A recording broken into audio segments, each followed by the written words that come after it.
What's going on, guys? JPS back with another video, and today we're going to be reacting to the 15 most brutal fouls in football. So in football, there's a lot of flopping and questionable fouls, of course, but there's always these moments where just something wild happens. Like we're saying a foot to the face or just a really poor collision. I've definitely seen some crazy things in football, but the truth is, guys, I don't really watch football like that. I'm more of an American football guy, and football has never really been my thing. Like it just hasn't. So a lot of this is going to be new for me. Whenever I check out a football video, I'm very unaware of the players, the clubs, things like that. So it's a lot of new content. But anyways, hit that like button, guys. Hit subscribe. Consider joining the Patreon. First link in description for full reactions to British shows and movies. And with that being said, let's get right into this. Here are the 15 most brutal fouls in the history of football. They haven't cleared it. Oh, that is a booking. Number 15. At number 15, the foul was committed by a player normally known for being a good guy. It was in the final match of the group stage of the 2018 UEFA Champions League. Bayern Munich versus Ajax Amsterdam. Both teams were giving their all, and they each scored a goal. However, in the 75th minute, chaos erupted on the Ajax bench. Mueller attempted to reach a long pass with a high kick and didn't see the Ajax player who wanted to head the ball. The Bayern player directly hit Tagliafico in the forehead with his boot studs, causing a laceration. Tagliafico had to receive medical treatment on the field, but luckily was able to continue and finish the match. Mueller, on the other hand, was shown a red card and had to take an early shower. The foul was quite violent but unintentional. However, our top 3 fouls, without a doubt, are brutal. Number 14. In the 1990 World Cup held in Italy, Cameroon surprised everyone by beating the defending champions Argentina 1-0 in the opening match. But there was a scene from that game that the football world will never forget. Just before the end of the match, there was one last counterattack by Claudio Caniggia. Damn! During that tackle, even his shoe flew off. Massing was directly sent off. That wasn't a tackle. That was just him running into him. Where was the tackle? I'm laughing, but that's. I will say, like, with sports, things can get very intense, especially at such a high level. So I can definitely understand how that would happen. Like, you know, you're just running at someone, and sometimes they are intentional, and I understand that too. That doesn't make it right, but I think we all can see why that happens. But it's just hard to watch sometimes, especially when they're nasty collisions. Massing was directly sent off, and this foul was considered one of the worst in World Cup history. Indeed, football is pure emotion, and in some cases, tempers flare up quickly. Exactly. Number 13. Our next foul is committed by a player known mainly for his aggressive defending and unsportsmanlike conduct. In the quarterfinals of the Spanish Copa del Rey, Barcelona, with superstar Messi, played against their arch-rivals Real Madrid. Messi's run towards the goal, as usual, could only be stopped by a foul. And while Messi was on the ground, Pepe did this. Oh! He stepped on his hand. Messi screamed in pain, and Barcelona went mad, rightfully so. The referee didn't see it, and there was no video-assisted referee at that time, so Pepe didn't receive a foul. Messi, on the other hand, was able to continue playing and scored the winning goal against Real. After the match, Pepe apologized, claiming it was unintentional. Sorry, Pepe, but it looked anything but accidental. That is not unintentional at all. But I'm glad to hear Messi scored the game winner on him. That's just unacceptable. Accidental.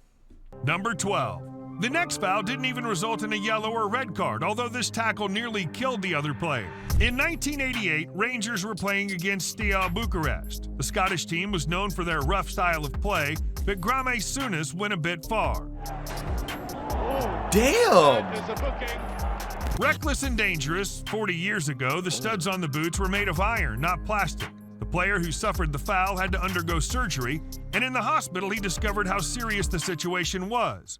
One of his lymph nodes had burst, which could have endangered his life. Fortunately, everything turned out well, and Graham didn't even receive a card for his ugly foul. Number 11. No Let's card. stay in England.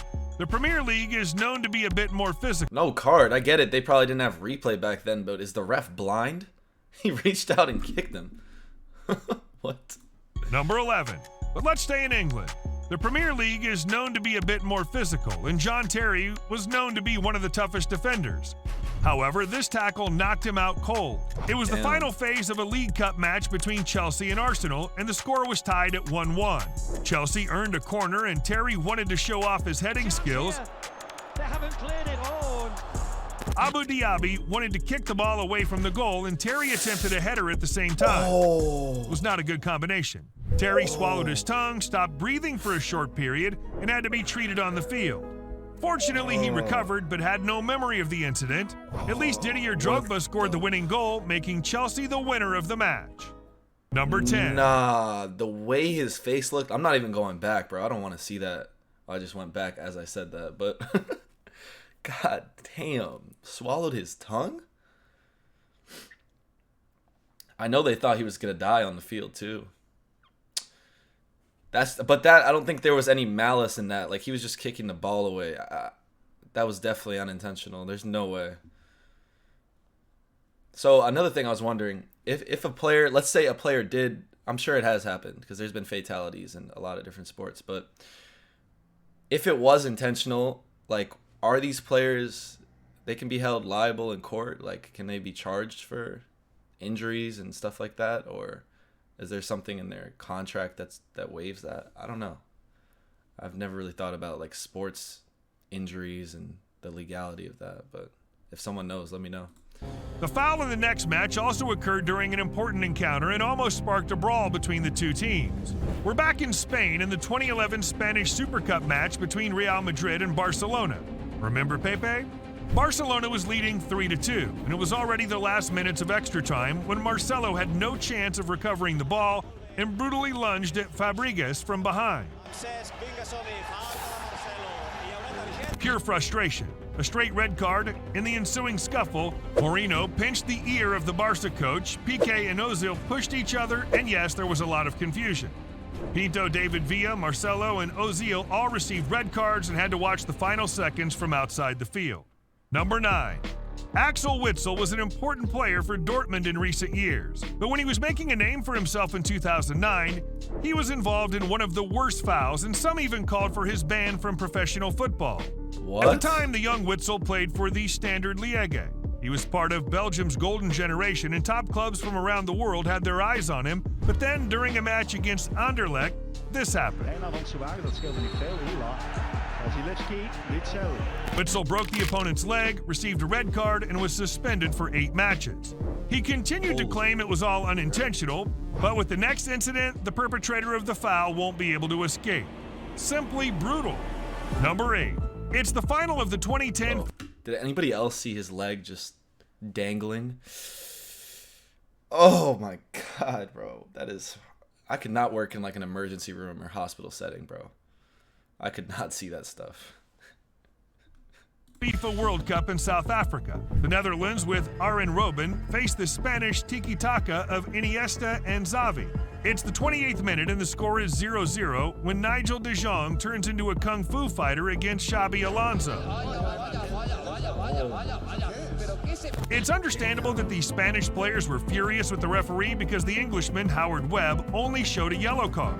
It's hard to believe when you see those images. Fortunately, Alonso could continue playing, and since Robben failed to score, Spain ultimately won the World Cup. But this foul in the Bundesliga didn't have a pleasant aftermath. Number 7. The injured player even sued the other player and the opposing team's coach. In 1981, there's their answer. played against Werder Bremen. Ewald Lienen tried to dribble past Siegmund. The Iron Studs cut Lienen's thigh, and I can't show you the leg photos, otherwise YouTube would block the video.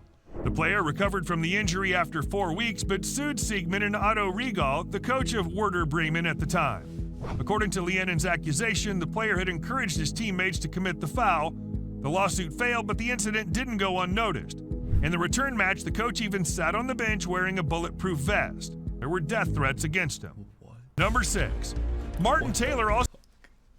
Death threats, bro. I'm not making an appearance. Put me on a Zoom meeting so I can talk to the players or something. This is a virtual game. But I think the Iron Studs is with some of these really crazy injuries. I mean, just imagine. And also, these footballers, they got some crazy leg strength. So it may not look that fast in slow motion or even in real time, but I know on that pitch, if someone hits me in the chest with a cleat with their type of strength, bro, that's not a flop. That's what I'll say. The way they respond is definitely not a flop. Also received a death threat after his foul on Eduardo. We're back in the Premier League. Birmingham City against Arsenal. Martin Taylor's incredibly brutal foul against Eduardo of Arsenal resulted in a broken tibia and fibula. The incident was so shocking that even on TV, replays weren't shown. Taylor was suspended for 3 matches. Eduardo returned to the field after a long injury hiatus, but was never the same. Damn, number 5. That's so Our sad. number 5 occurred 2 years later, again in a Premier League match. Stoke City's Ryan Shawcross entered the duel, made the first contact, and broke Aaron Ramsey's leg. Shawcross received a red card and was suspended for 3 matches. Arsenal manager Arsene Wenger and the rest of the team were furious. 19-year-old Ramsey was making a name for himself in the football world, and many feared his career was already over. Fortunately, he recovered from the terrible injury and continued to play. Now let's move on to a foul that gave the player a nickname, the Butcher of Bilbao. Like, something else I want to say. I used to run pretty competitively, and there were a lot of injuries that came with that. Never had anything too serious, but injuries can, like, really change your life. Like, it's actually crazy. And not just from a performance standpoint, but also just from, like, a functionality perspective. They can change the way you go about everything. And it's so easy to forget that, but if you're healthy, just be grateful. I'm very healthy right now, and I'm so grateful that I don't have any injuries, because and even when I did have injuries, you know, that make you sit out for a few weeks or whatever, that sucks too, because you just want to be out there. It just makes you want to be out there even more. It's awful. So I can't imagine something like a terminal type of injury or something that just takes you out forever. That would be so hard to come to terms with, but oh, wow. Number 4.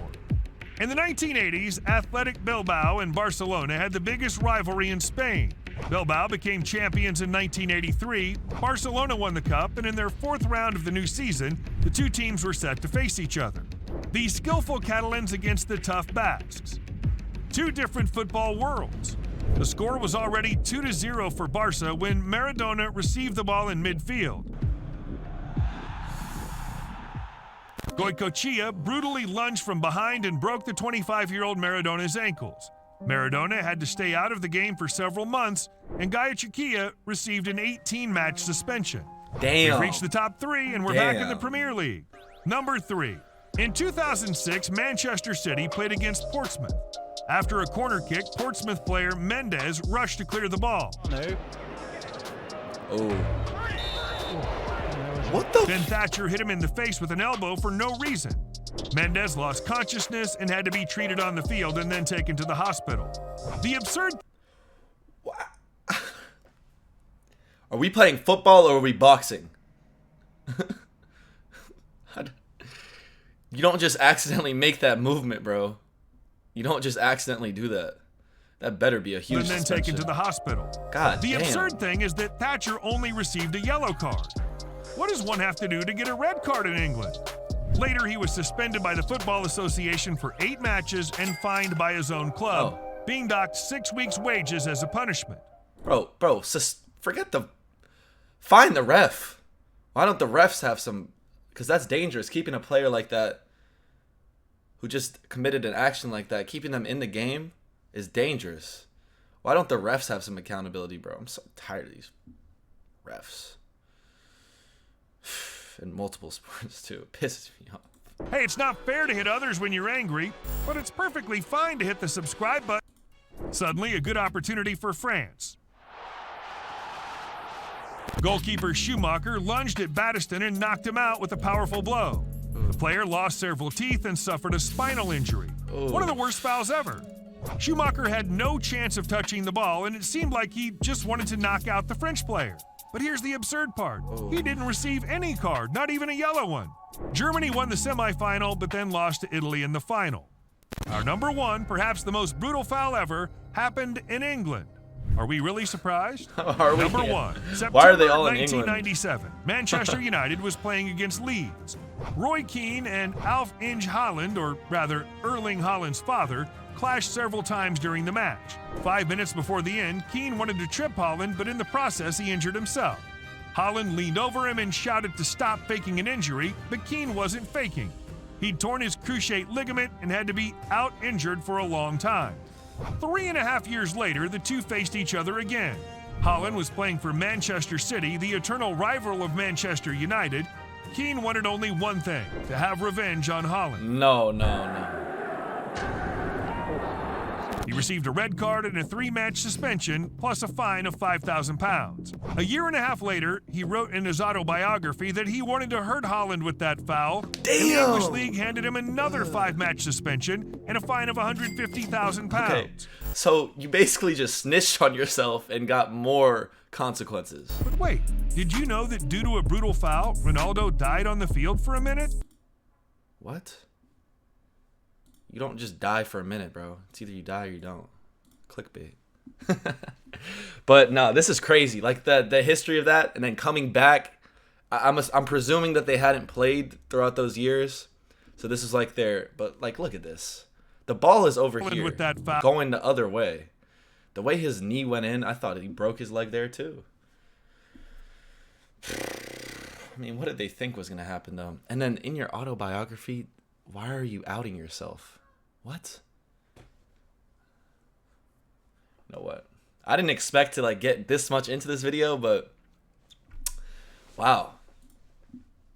That is, I've always wondered like what it must be, you know, one of the fouls we looked at was like an extra time, I believe. It was at the end of the game. So that's a perfect example of just frustration. And that transcends all sports. Like that frustration at the end of the game, someone just got beat. So what do you do to get back at them? Well, you're not going to win the game. It's almost over, but there's still time. Well, you injure them or let some frustration out. But yeah, tempers and reining it in is very difficult in a competitive environment. It's something I struggled with, you know, never to the point where I'm giving someone an elbow to the jaw, but it can, you know, things can definitely get intense. And that's what I love about sports. Like, you know, we're talking about basketball, American football, hockey. It doesn't really matter what sport you're talking about. They all come with their own level of intensity. Football definitely has some serious intensity to it, especially when you're chasing after that ball, and maybe the guy has a step ahead of you, and he's been beating you all game. Probably frustrated. Probably going to give that guy some type of injury, bro. The way that this video went. Like, that's insane. And I know these are probably rare. I don't think brutal injuries like this happen all the time in football, but yeah. Anyways, interesting video. I hope you guys enjoyed it. Let me know some of your thoughts down below on just brutal fouls in football in general. One of my questions was kind of answered about the litigation and suing process, because one of the players did sue another player and his coach. I wonder how far that lawsuit went. Not too sure about that. But I know that the league themselves and sometimes the team will impose penalties onto the players. But I was just wondering from like a law perspective. And I'm sure it probably differs based on, because we're talking about games in Germany, England, all over the place. So I'm sure the law differs in all these places. But anyways, enough of that. Thank you guys so much for watching, and I will see you all in the next one.